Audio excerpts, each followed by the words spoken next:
We are bringing the great preachers of America today to this pulpit, and today it is my honor to welcome Jason Friend. Jason has held more than 50 international crusades around the world. Over 2 million people have heard him, and at least 200,000 people for the first time became Christians through his ministry. He's a best-selling author. He's got a book, and it's in our bookstore now. I'd urge you to pick it up. It's called Breaking Barriers. Well, Jason Friend is speaking on that to us today, breaking barriers to live an abundant life. Listen to him. Open up. Take it in. God bless you. Thanks. Dear friend, thank you. Thank you so much. God bless you. Thank you. It is so wonderful to be back here with you. What a lovely bunch of people you are. I mean, you're absolutely gorgeous. Absolutely beautiful. There's a study that was done that said that 1 out of every 3 people is gorgeous. And I'm going to prove it to you. So what I want everyone to do is I want everyone to turn immediately to your left. Turn immediately to your left, get a good look, okay? And turn immediately to the person on your right and get a good look. Now, obviously, I'm not talking about either one of those two. There comes a point in everyone's life when we need to hear the Lord say, "What do you want me to do for you?"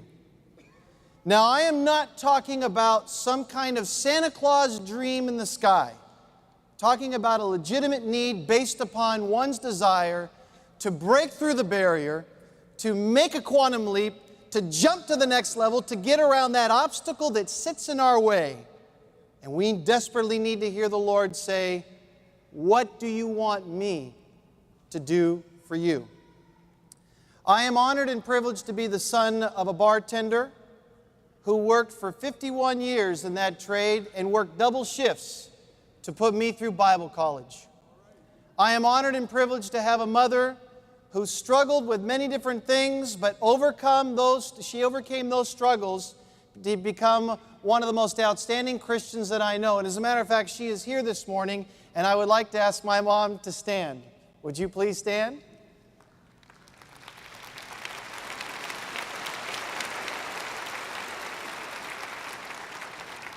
Our family overcame one of the greatest barriers because we were a family with a huge hole in our heart.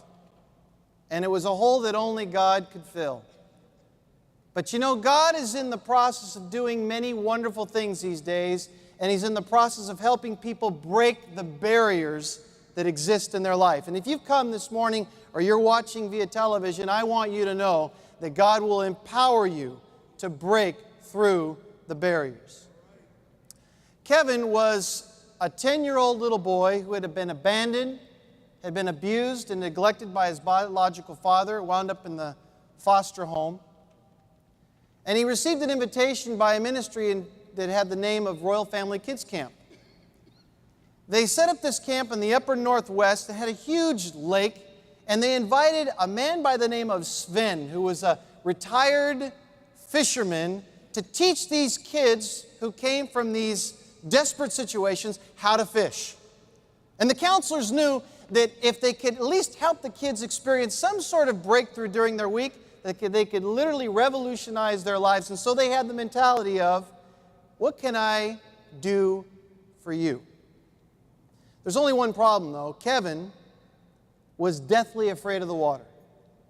The last place he wanted to be was near the lake. So his counselor, looking for some kind of strategy to help him with this breakthrough, suggested that he wear a life jacket. I mean, after all, he said to Kevin, all the other campers are wearing their Spider-Man uniform and their Superman uniform. They're even wearing them to bed.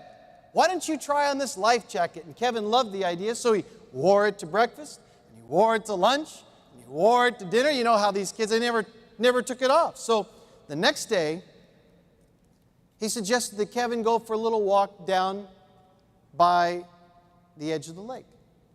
And they did. And Kevin was a little hesitant, but after all, he was wearing his life jacket. So he plopped down in the sand and began to make some sandcastles. Occasionally would look up and see Sven, the fisherman, out there teaching kids how to fish. The next day, towards the end of the afternoon, his counselor turned to him and said, "You know, why don't we at least walk out and greet Sven out on the dock?" Well, the last thing that Kevin wanted to do was to walk out onto that dock in the midst of his greatest fear and his greatest obstacle. But the counselor was fairly persistent, reminding Kevin that after all, he was wearing a life jacket. So they carefully walked out onto the dock, and as soon as Sven saw this 10-year-old little boy with his nice little life jacket on, Sven perked up and said, "What a strapping young man, I've got something just for you." And he reached down and he placed a fishing pole into Kevin's hands, and he just clutched onto that thing. He said, "While we're at it, why don't we slap some bait onto that hook?" And they baited the hook. And he said to Kevin, "Why don't you watch me teach you how to cast?" Now, Kevin wasn't too excited about the idea. After all, he was within a few feet of his greatest fear. But he felt, well, I do have a life jacket on. So Sven reached down, picked up his own pole, and started to teach him how to cast. He whipped that pole back and launched that bait out a good 50 yards. Wheeled it back in. Did it again. Brought it back in. He said, "Kevin, why don't you try?" So Kevin very carefully walked to the edge of that dock. Within 18 inches, looking at the water, he decided he would copy everything that he saw that Swedish fisherman do and pushed down the cast button, pulled it back, and launched it with all of his might and went flying headfirst into the water. The counselor and Sven could not believe their eyes. Their worst nightmare came true. They couldn't believe it. And Kevin's worst nightmare came true as well. And before he even hit the water, the counselor was in the water, and Sven was on his belly waiting to rescue this kid. And as soon as he bopped back to the surface, he grabbed him by the hooks of his life jacket and put him back onto the dock, and rivers of water were just gushing out of him. And they looked and they noticed that Kevin was still clinching onto that fishing pole. And as his eyes began to follow the fishing pole up to the end, they noticed it was pointing downward. And at the end where the bait was, now hung a big old fish. What are the odds? What are the odds of catching a fish? He overcame one of the greatest barriers that he could ever imagine. One of his greatest fears, stood within 18 inches, flew into the water.